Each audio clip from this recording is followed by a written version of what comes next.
We now turn our attention to Sudan, that is currently on the boil. The North African country has been dominating global headlines as clashes continued for the third day. Clashes between whom? The army and the paramilitary forces. And why are they fighting? What triggered these clashes? What is the situation like at this point? Where are things headed?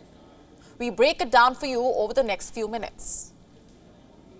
First up, the fighting erupted on Saturday between the army units loyal to General Abdel Fattah al-Burhan, who is the head of Sudan's Transitional Governing Sovereign Council, and the paramilitary Rapid Support Forces, or the RSF. RSF is led by General Mohammed Hamdan Dagalo, known as Hemeti. He is the deputy head of the council.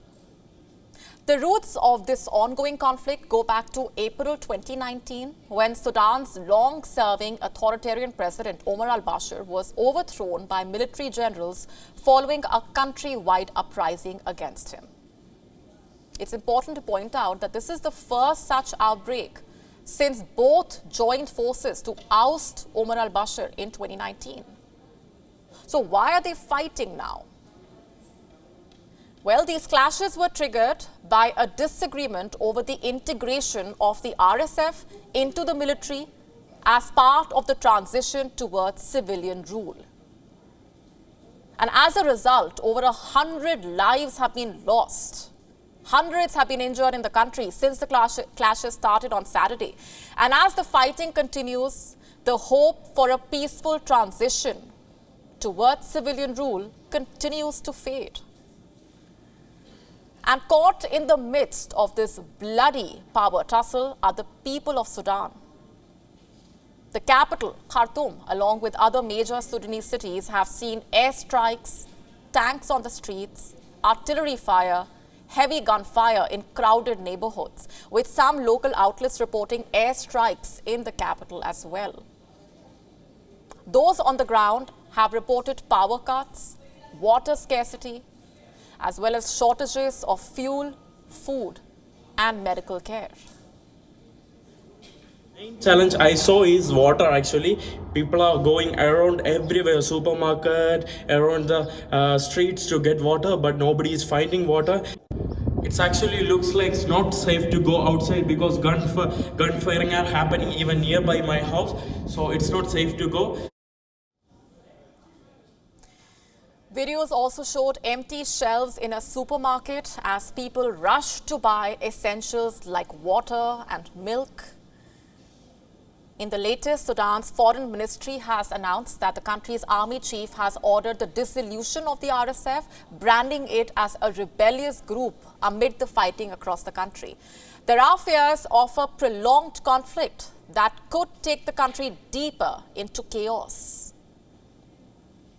Meanwhile, the United Nations World Food Programme has suspended operations in the country after 3 of its employees were killed in the Western Darfur region. The move will cause further uncertainty and chaos for the people on the ground. You know why? Because it only adds to the already existing crisis. 1/3 of the population, that's nearly 45 million people, have already been in need of food aid. And what is the international community doing at this point? The Arab League has appealed to both sides to stop the bloodshed. But how is that enough?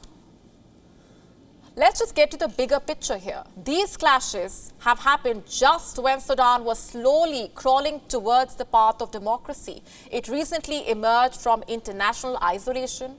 The US had lifted its designation as a state sponsor of terrorism. There was international aid that was coming in. Sudan was supposed to usher in a rather momentous new era this month. That's a return to civilian rule.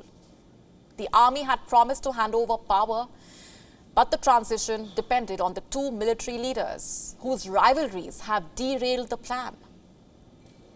And Africa's 3rd largest country has once again fallen into a chaotic spiral.